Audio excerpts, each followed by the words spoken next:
Imagine we are writing a tune in, say, C major. We have 7 diatonic chords in the key. And that already gives us quite a few colors. We can create some really nice progressions using just these 7 chords from the key. Something like...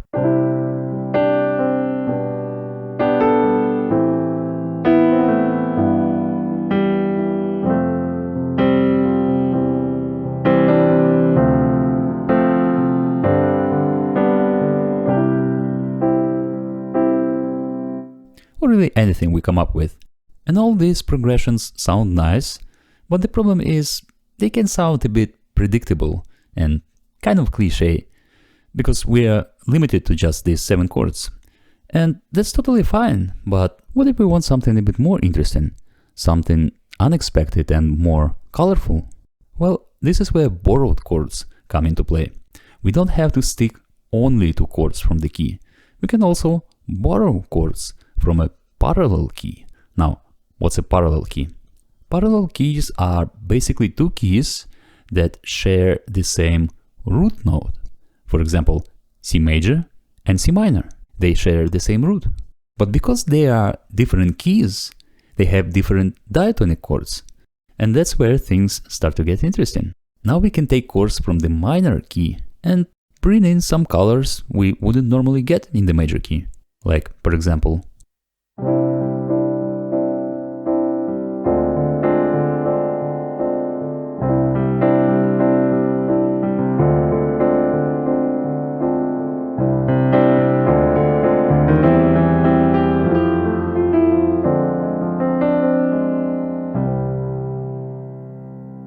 so all I did was take a simple 1 to 4 progression and I mix in the chord 2 from the parallel minor.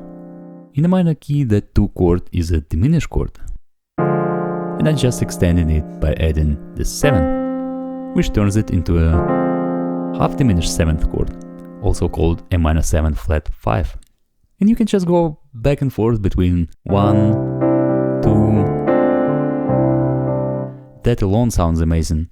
Another great way to use this chord is when you resolve 4 to 1. So instead of going 4 straight to 1, you can go 4, then 2 minor 7 flat 5, and then resolve it to the 1. Sounds really nice. Another interesting one is the 4 chord. In a minor key, it's a minor chord. One really cool thing you can do is swap the major 4 with the minor 4 anywhere in your progression. So you might have something like 1, 5, 4, or maybe 1, 5, 6, 4. Doesn't really matter. Try to substitute 4 with the minor 4 and just see how it sounds. So for example, here is 1, 5, 6, 4.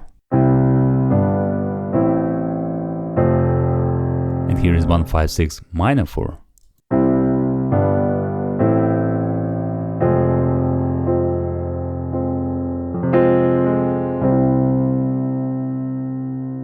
Another cool thing you can do is add the minor 4 after the major 4. That sounds amazing.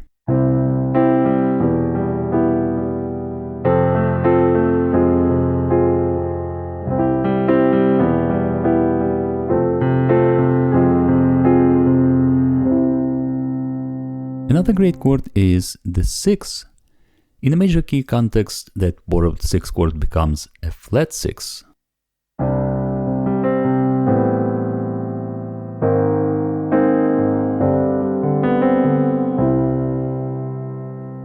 A great chord if you want to add a dramatic, unexpected color. And a really good example of using borrowed flat 6 chord is in What a Wonderful World, Louis Armstrong. It goes...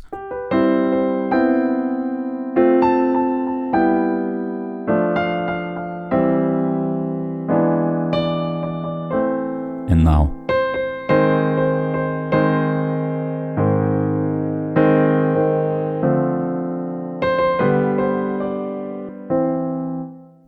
Very interesting, unexpected move. Brings a bit of drama and mystery. So you can experiment with this chord in your progressions. Another cool chord is the 7. In a major key context, it becomes a flat 7. It works pretty nicely when you move to the major 4. So you can take a simple 1 to 4 progression and insert a flat 7 in between.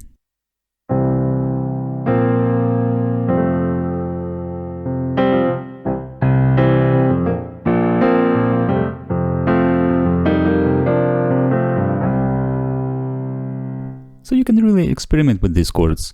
The most commonly borrowed chords are 2, 4, 6, 7, and 3. But of course you can borrow 5 or even 1. Those are just less common. Now, an important thing I want to mention about borrowing chords is that we are not changing the key. So we play in the original key, then we move away for a moment, borrow a chord or 2, and then go back to our original key.